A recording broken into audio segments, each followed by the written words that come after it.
this is a really interesting question. I mean, and we could spend more than an hour just talking about this. I think one of the key things that we're all faced with is the way in which hybrid working, so working from home and working in the office, has grown and is growing.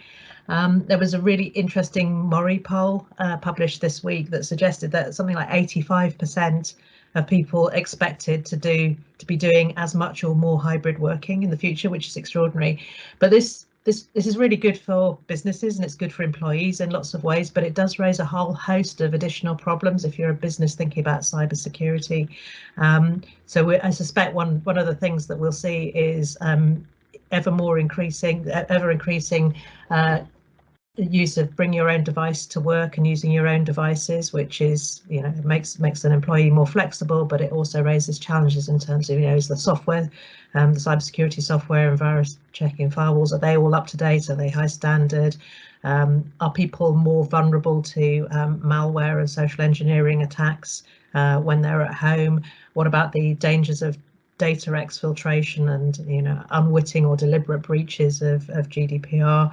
So there's a whole range of issues that I think that businesses are grappling with and will need to continue to grapple with. And someone I was talking to described it as, we went from this, having a headquarters where everyone was, to having 500 headquarters because all of our employees were all over the place, and that's a big challenge from a cybersecurity perspective. For us, and having that voice from the police to share what they're seeing from a trends perspective, we've seen that online fraud moved away from your kind of government scams, so your HMRC scams, and cyber criminals changed. They instead focused their efforts on COVID scams. So we saw scams around furlough, around relief payments, around testing kits. We've seen it in recent months on jabs and passports. They really took advantage of that changing landscape for businesses. So they were attacking those companies who were transitioning from the office to working from home.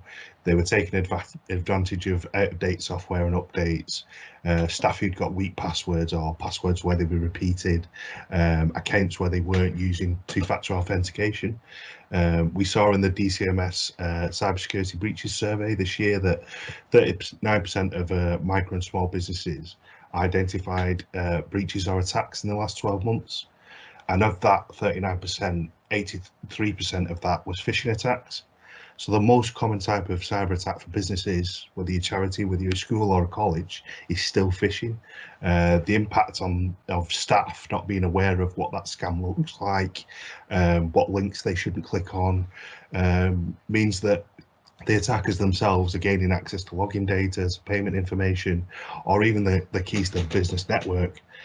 So for the small business we talk to and the ones we work with, dealing with that cyber attack doesn't just mean loss of reputation. It doesn't just mean financial. It can see a business having to shut their doors. And for us, that can also see businesses having to deal with the mental impact of losing something that they've built and worked on for their whole life. And that's why for us, the Cyber Resilience Centre is here. We believe digital harm's real harm. We want to ensure every small business in the region has access to the knowledge, to the skills and the tools to protect themselves. And that's why we try and signpost businesses to the free police and government-backed guidance and affordable services we have. Yeah, I think from our side, the biggest changes we've seen has been sort of more of the awareness, engagement with digital and cyber, sort of both from our trainees and from staff and other charities we work with. Obviously, with everyone moving online and a lot more hybrid working, I think a lot more people have become aware of these threats and they've seen them in real life and they've sort of started to show an interest. And from our trainees, it's a lot of people starting to sort of see it as an opportunity and a pathway that they could work down where perhaps they didn't know so much about it before. So it's sort of a big opportunity for a lot of our trainees as well.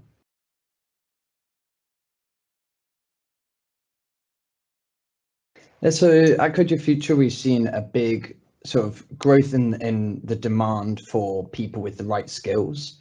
So in terms of creating a pipeline for these skills, there are sort of loads of different things already existing, like really good universities and stuff, but we focus on creating new pipelines for people who perhaps didn't have access to these careers. And I think it's widely recognised within sort of the industry that there's a massive need for greater diversity and inclusion.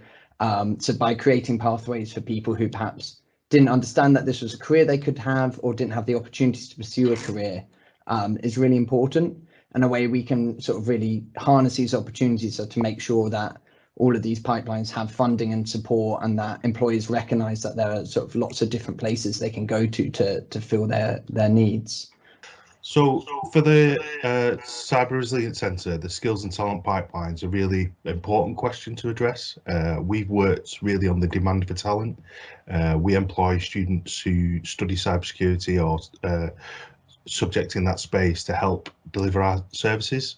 And they work under the guidance of our cybersecurity consultants and our seconded police officers. So we want to create that work-ready, skilled workforce that is then, once graduated, are going to go on to support both the public and private sector. We want to employ the students so that they earn whilst they learn. And at the CRC, we're now on our third cohort of students from the University of Salford, University of Manchester and MMU. This year we've taken our first student from UCLan, and for our next cohort we're hoping to be employing students from Liverpool, Chester, Lancaster and Cumbria.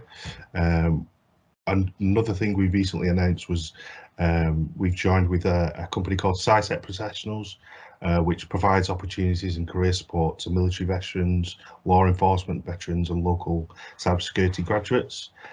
This intake of support is going to inject over £300,000 worth of social value into the Northwest, and that's something that started this month. So it involves 12 individuals who are undertaking 6 industry recognised certified courses. So for us, it's really important to create that work-ready, skilled workforce to help develop the talent pipeline.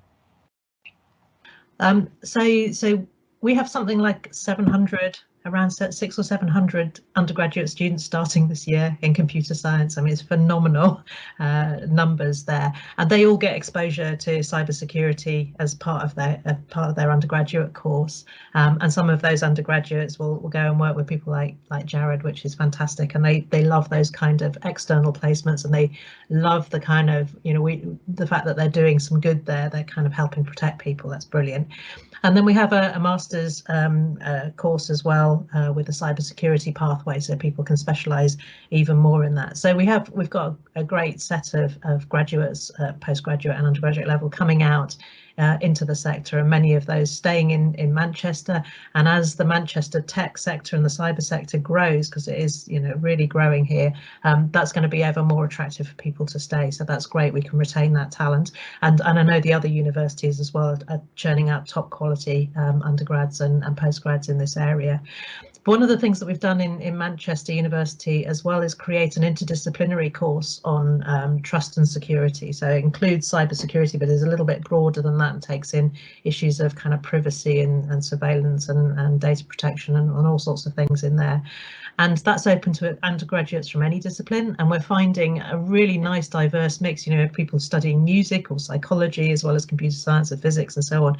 And this is really important because cybersecurity isn't just about computer scientists. We kind of need to crack that stereotype of someone in a hoodie doing cybersecurity, because actually we need those kind of skills and different ways of thinking from across the different disciplines, and that interdisciplinary course, undergraduate course, has gone down really well. And again, we're getting people getting excited about potential careers in cybersecurity or in this kind of digital security area, who never would have considered it otherwise. So we're really excited about how that's going to develop.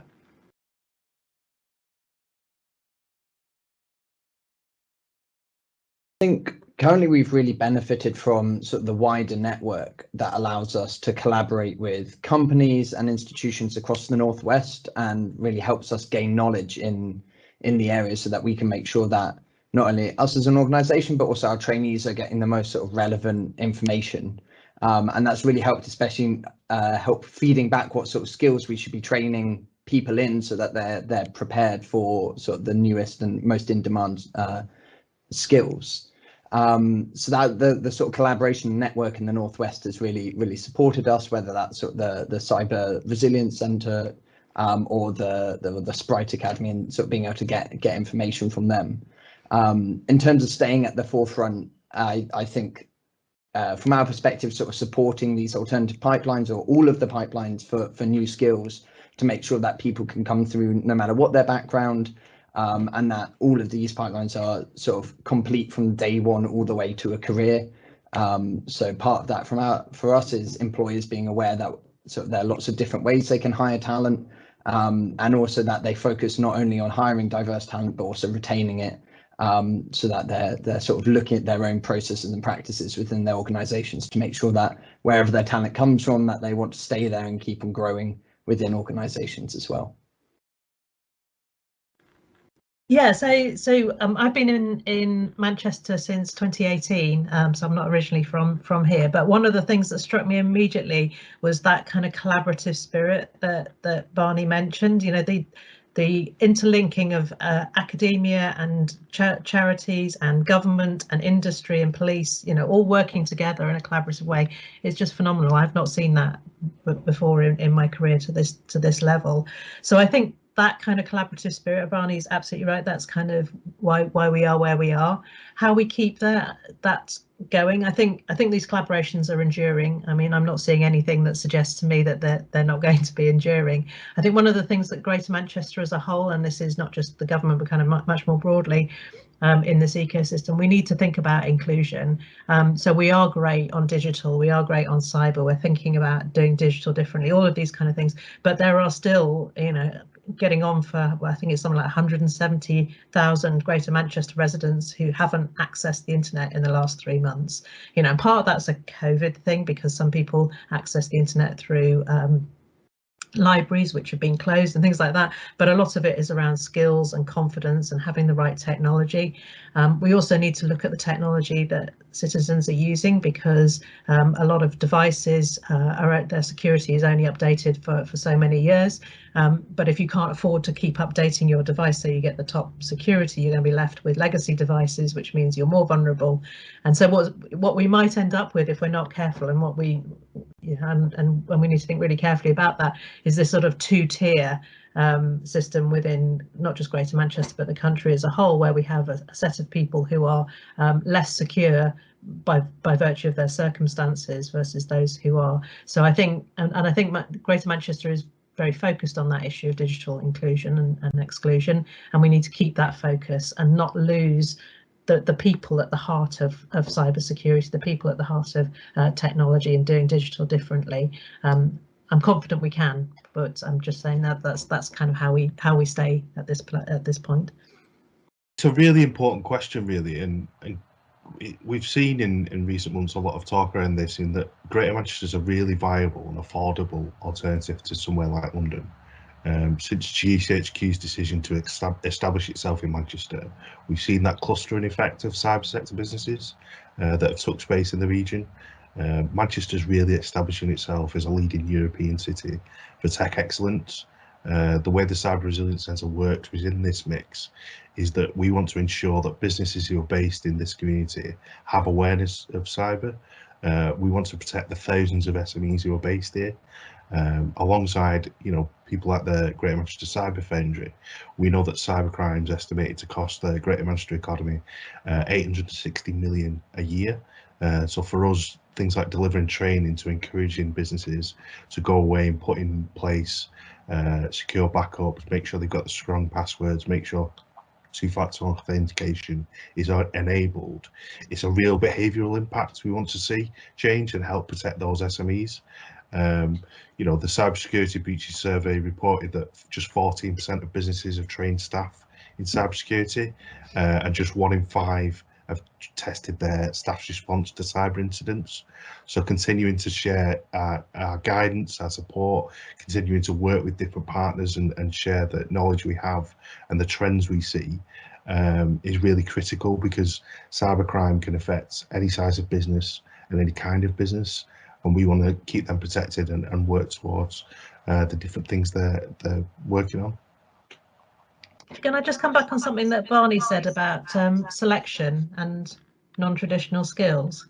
Because I think that's also really important, which is, you know, it's great to have graduates, of course, it's fantastic, but actually businesses need to be thinking more imaginatively about the people who have or could have the skills to do great cybersecurity work, and that might mean a sort of slightly less traditional way of selecting people, so not necessarily on their CV and their qualifications, but on their potential and their attitude. And I don't know, but Barney might want to say a bit more about what he does, because I think it's phenomenal what you do with Code Your Future.